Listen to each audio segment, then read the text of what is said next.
Does anyone really think that the oligarchs give a damn? Trust me, they don't. In this video, Senator Bernie Sanders lays it all down on the line about what is actually happening with Donald Trump, Elon Musk, Doge, and the oligarchy. In this speech on the Senate floor, it's pretty straightforward. I guess there's not much for me to say. If there's something that comes up to comment, I will add that. Otherwise, I'm just going to share this with you, and then I want to know what you think of the comments. Let's check it out. Mr. President, we are living in a extremely dangerous time. And future generations will look back at this moment, what we do right now, and remember whether we had the courage to defend our democracy against the growing threats of oligarchy and authoritarianism. They will remember whether we stood with President Abraham Lincoln at Gettysburg, who in 1863, looking out over a battlefield where thousands of people had died, thousands of soldiers died in the fight against slavery, and he stated that, quote, "This nation under God shall have a new birth of freedom, and that a government of the people, by the people, for the people, shall not perish from the earth." Do we stand with Lincoln's vision of America, or do we sit idly by and allow this country to move into a new vision? And that is a government of the billionaire class, by the billionaire class, for the billionaire class. But it is not just oligarchy that we should be concerned about. Not just the reality that today 3 people own more wealth than the bottom half of American society, 170 million. 3 people, more wealth than the bottom 170 million Americans. It is not just that the gap between the very, very rich and everyone else is growing wider, and it is not just that we have more income and wealth inequality today than we have ever had. On top of all of that, the reality is that today we are moving rapidly under President Trump toward authoritarianism. More and more power resting in fewer and fewer hands. Mr. President, as we speak right now, Elon Musk, the wealthiest man on the planet, is attempting to dismantle major agencies of the federal government which are designed to protect the needs of working families and the disadvantaged. These agencies were created by the U.S. Congress, and it is Congress's responsibility to maintain them, to reform them, or to end them. It is not Mr. Musk's responsibility. What Mr. Musk is doing is patently illegal and unconstitutional and must be ended. Mr. President, 2 weeks ago, President Trump attempted to suspend all federal grants and loans. An outrageous and clearly unconstitutional act. And as I hope every 6th grader, every kid in the 6th grade in this country knows, under the Constitution and our form of government, the President can recommend legislation, he can support legislation, he can veto legislation, but he does not have the power to unilaterally terminate funding passed by the Congress. It is Congress, the House and the Senate, who control the purse strings. But in this move toward authoritarianism, it is not just the Congress that is being attacked. It is our judiciary. This weekend, the Vice President of the United States, a graduate of Yale Law School, who clerked for a Supreme Court justice, said that, and I quote, "Judges aren't allowed to control the executive's legitimate power," end quote. Really? I thought that one of the major functions of the federal courts is to interpret our Constitution and, when appropriate, serve as a check on the unconstitutional power of the executive. That's not just what I believe.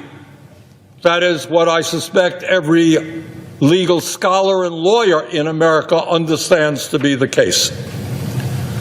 Further, Mr. Musk, meanwhile, has proposed, and I quote, that the worst 1% of appointed judges be fired every year, end quote. And he demanded the impeachment of judges that have blocked him from accessing sensitive Treasury Department files. No doubt, under Mr. Musk's rule, it will be him and his billionaire friends who determine who the worst judges are. And no, Mr. Musk, I must tell you, you don't impeach judges who rule against you here in the United States. You may or may not know this, Mr. Musk, but under the U.S. Constitution, we have a separation of powers, brilliantly crafted by the founding fathers of this country in the 1770s, and it has worked pretty well throughout our country's history. We have an executive branch, we have a legislative branch, and we have a judiciary. Mr. President, what we are seeing now is not just an organized attack on the power of the Congress and the responsibility of the judiciary.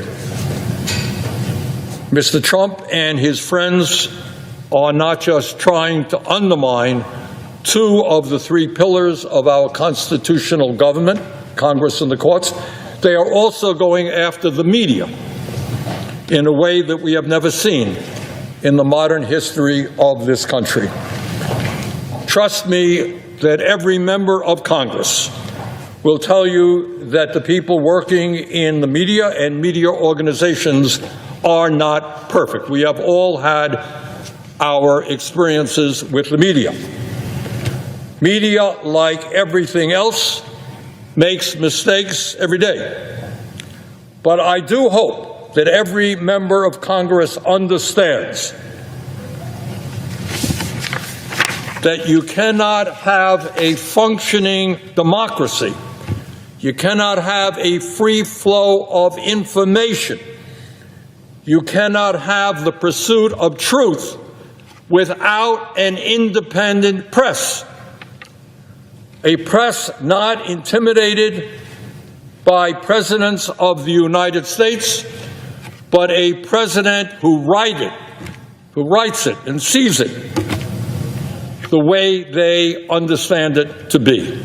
And in that regard, I want to mention to my colleagues what President Trump has done just in recent months. Mr. Trump has sued ABC and received a $15 million settlement. He has sued Meta, the parent company of Facebook and Instagram, and received a $25 million settlement. He has sued CBS and its parent company Paramount and is right now in negotiations over a settlement. He has sued the Des Moines Register for poll results that he didn't like, and his FCC is now threatening to investigate PBS and NPR, major news outlets in our country. In other words, we have a president of the United States who is using his incredible power and the power of his agencies to go after media in this country who are saying and doing things he does not like. How are we going to have an independent media if journalists are looking over their shoulders, fearful that their reporting will trigger a lawsuit from the most powerful executive in the world. Mr. President, in the midst of all of this, I think that now is the time to ask a very, very simple question, something I think that is on the minds of millions of Americans. What do Mr. Musk, Mr. Trump, and their fellow billionaires really want? Now, it's not really taking over Greenland, the Panama Canal, all that stuff. The real question is, what is their endgame? What is their goal? What are they striving for?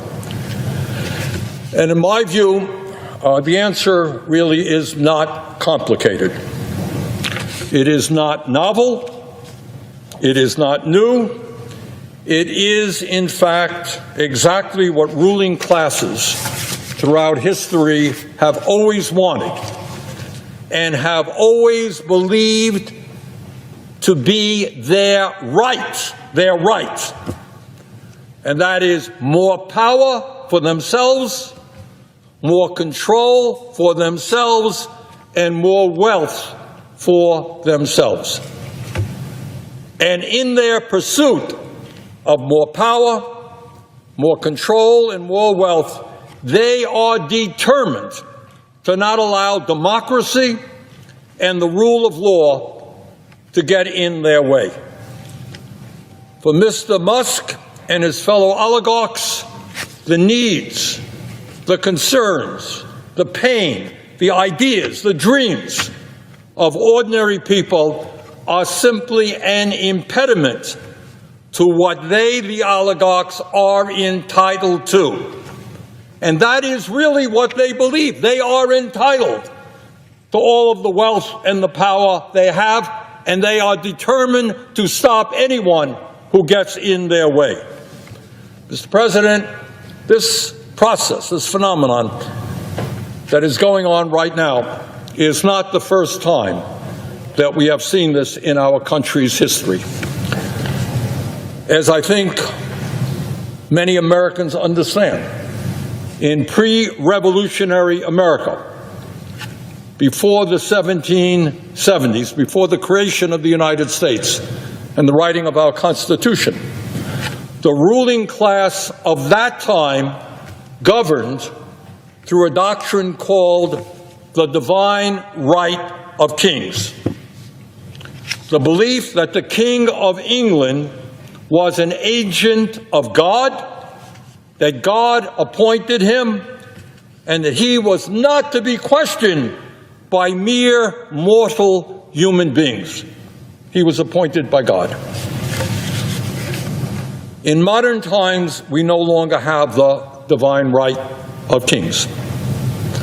What we now have is an ideology being pushed by the oligarchs, which says that as a very, very wealthy group of people, often self-made, often the masters of revolutionary new technology, and as high IQ individuals, it is their absolute right to rule.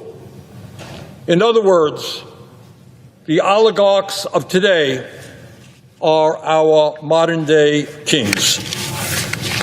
And Mr. President, it is not just power that they want. Despite the incredible wealth that they currently have, they want more and more and more. Their greed has no end.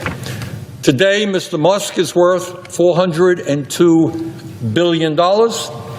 Zuckerberg is worth $252 billion, and Mr. Bezos is worth $249 billion. With combined wealth of $903 billion, these three people own more wealth than the bottom half of American society, 170 million Americans. And not surprisingly, since Trump was elected, their wealth has soared. Musk has become $138 billion richer. Zuckerberg has become $49 billion richer. and Bezos has become 28 billion richer since Election Day in November. Meanwhile, Mr. President, while the very rich become much richer, 60% of Americans live paycheck to paycheck. 85 million Americans are uninsured or underinsured in terms of health care. 25% of our seniors in this country are trying to survive on $15,000 a year or less. 800,000 Americans are homeless, and we have the highest rate of childhood poverty of almost any major country on earth. And real inflation-adjusted wages for the average American worker has not gone up in 50 years. Does anyone really think that the oligarchs give a damn about ordinary? Trust me, they don't. Let me know what you think in the comments.